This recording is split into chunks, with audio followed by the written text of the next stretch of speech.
இப்ப மத்திய அரசு மும்மொழி கல்வி திட்டத்தை கொண்டு வந்திருக்காங்கல்ல, இது தேவையா தேவையில்லையா? கண்டிப்பா ரொம்ப ரொம்ப முக்கியமான ஒண்ணு. ஏன் சொல்றேன் அப்படின்னா, தமிழ்நாட்டில் இருக்கிற 234 தொகுதி எம்எல்ஏ, அவங்களுக்கு கீழே இருக்கிற கவுன்சில், எல்லா பாலிடிக்ஸ்ல இருக்கிற எல்லாரோட பசங்களுமே பாத்தீங்கன்னா பிரைவேட் ஸ்கூல்ல தான் படிக்கிறாங்க. அவங்க படிக்கிற பிரைவேட் ஸ்கூல்ல பாத்தீங்கன்னா எல்லா லாங்குவேஜும் படிக்கிறாங்க. தமிழ் வந்து பாத்தீங்கன்னா அது ஒரு செகண்ட் லாங்குவேஜா தான் இருக்கு. ஃபர்ஸ்ட் ப்ரையாரிட்டி இங்கிலீஷா இருக்கு. அவங்களுமே ஹிந்தி படிச்சுட்டு இருக்காங்க, புரியுதுங்களா? ஸோ அவங்களே ஹிந்தி படிக்கிறாங்க. பட் நம்மகிட்ட வரும்போது கவர்மெண்ட் ஸ்கூல் பசங்க படிக்க கூடாது அப்படின்ற மாதிரி சொல்லிட்டு இருக்காங்க.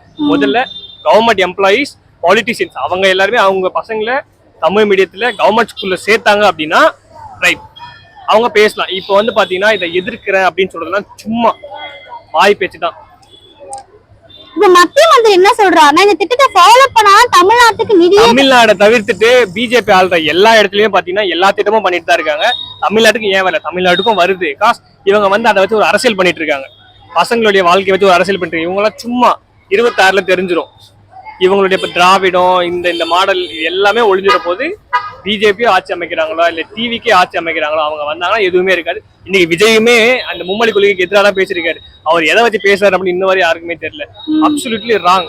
ஒரு உண்மையான பொலிட்டிஷியனா இருக்கட்டும் சரி, உண்மையான ஸ்டூடெண்டா இருக்கட்டும், எல்லா லாங்குவேஜும் படிக்கிறது தப்பே கிடையாது. நீங்க ரயில்வேஸ்ல வேலைக்கு போகணும் அப்படின்னு நீங்க நினைச்சீங்கன்னா தமிழ்நாடு தவிர்த்து நீங்க வேற எங்க வேலைக்கு போனாலுமே உங்களுக்கு ஹிந்தி தெரிஞ்சிருக்கணும். ஹிந்தி தெரிஞ்சாதான் நீங்க சர்வே பண்ண முடியும் உங்களால. நீங்க சொல்லலாம் லாங்குவேஜ் வந்து இங்கிலீஷ் தானே, இங்கிலீஷ்ல எக்ஸாம் எழுதினா பாஸ் பண்ணிடலாம். நீ அங்க போனீங்கன்னா அங்க இருக்கிறது பாத்தீங்கன்னா நம்மள மாதிரி ஒரு ஆள் தான். அவன் ஒரு ஹிந்தி பாயா தான் இருப்பான். அவன்கிட்ட நீ சர்வே பண்ணணும், அவன்கிட்ட நீ பேசி கம்யூனிகேட் பண்ணணும்னா உனக்கு ஹிந்தி தெரிஞ்சுக்கணும். அதுக்கு நீ ஹிந்தி தான் படிக்கணும் அப்படின்றத இல்லை. தமிழ் எப்படி ஒரு லாங்குவேஜோ, நம்ம தாய்மொழியோ, அந்த மாதிரி அவங்களுக்கு அவங்க லாங்குவேஜ். இதை படிச்சா ஆட் ஆன்ஸா பெனிஃபிட்ஸ் இருக்கு, நம்ம வேலைக்கு போறோம்.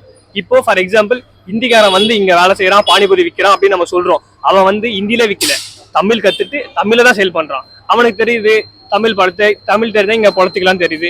நமக்கு வந்து ஹிந்தி தெரிஞ்சா நம்ம கூட அங்கே பொழைச்சிக்கலாம். நீங்க இப்போ மும்பைல போய் நீங்க சர்வே பண்ணா உங்களுக்கு மராட்டி தெரிஞ்சிருக்கணும். அந்த இடத்துல போனீங்கன்னா கூட உங்களுக்கு ஹிந்தி வேணும். ஸோ ஹிந்தி படிக்கலாம், தப்பே கிடையாது. அதை திணிக்கல, யாருமே திணிக்கல. பிஜேபி கூட யாருமே ஹிந்தி நீ படிச்சுதான் ஆகணும் யாருமே திணிக்கல. இப்ப வந்து ஒருத்தர் சொல்லியிருக்காரு, ஒரு மத்திய மந்திரி ஒருத்தர் சொல்லியிருக்காரு, இதை நீங்க ஏத்துக்கிட்டாதான் உங்களுக்கு நிதி அப்படின்றது. அவர் வந்து நிதி நம்மளுக்கு கொடுக்கல, ஓகேங்களா? அவர் ஒரு கட்சியில் இருக்கிற ஒரு தனிப்பட்ட கருத்து தானே தவிர்த்துட்டு நீங்க அதை ஏத்துக்கினாதான் நான் கொடுப்பேன் அப்படின்றதுலாம் இல்லை. நாளைக்கே பாத்தீங்கன்னா அடுத்த மசோதால இதெல்லாம் தாக்கல் ஆயிடும். இவங்க இங்க இருந்து சைன் போட்டு கொடுத்துருவாங்க. So correct. இது பிளாக்மெயில் பண்ற மாதிரி இருக்குன்னு முதலமைச்சர் சொல்லியிருக்காரு. இது எப்படி பாக்குறீங்க? அவன் பேரன், அவங்க பசங்க, அவங்க எல்லாமே பாத்தீங்கன்னா இங்கிலீஷ் மீடியம் எல்லாம் படிச்சாங்க. அவங்க எல்லாம் மட்டும் தமிழ் தெரியுமா? அவங்க ஃபேமிலியில தமிழ் என்னன்னு தெரியாதுன்னு நான் சொல்றேன். அவங்க அப்பா காலத்தோட முடிஞ்சு போச்சு. இதெல்லாம் நம்மள வச்சு ஏமாத்திட்டு இருக்காங்க. நம்மளாம் தெளிவாயிட்டோம். நம்மளாம் பாத்தீங்கன்னா இப்போ இருக்கிற யங்ஸ்டர்ஸ்ல இருந்து எல்லாம் தெளிவா இருக்காங்க. அதர் தென் அவங்க பாத்தீங்கன்னா என்ன படிச்சா எங்க சர்வே பண்ணலாம் அப்படின்றது அவங்களுக்கு தெரியும். நான் ஒரு தமிழ் மீடியம் தான், நான் MBA வரைக்கும் கம்ப்ளீட் பண்ணியிருக்கேன். இப்போ நான் என்ன பண்ணிட்டேன்? ஒண்ணுமே பண்ணல. 3 LPAக்கு மேல என்னால வேலைக்கு போக முடியல. ஸோ இங்கிலீஷ் தெரிஞ்சதால இங்க சர்வே பண்றேன். இப்போ இன்கேஸ் எனக்கு ஹிந்தி தெரிஞ்சிருந்தா நான் வெளில போய் வேலை செஞ்சிருக்கலாம். லைக் மும்பைக்கு போயிட்டு இருக்கலாம், இல்ல தெலுங்கு தெரிஞ்சா ஹைதராபாத் போயிருக்கலாம்.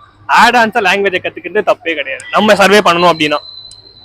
இப்ப அண்ணாமலை சார் என்ன சொல்றாருன்னா வந்து ஸ்டாலின் சாரோட தனியார் பள்ளிகள் இருக்குல்ல, அங்க CBSE சிலபஸ்ல 3 லாங்குவேஜ் சொல்லி தராங்க. ஆமா கரெக்ட் தான். ஆனா அரசாங்க பள்ளியில மட்டும் 2 லாங்குவேஜ் தான் இருக்கணும்னு சொல்றாரு.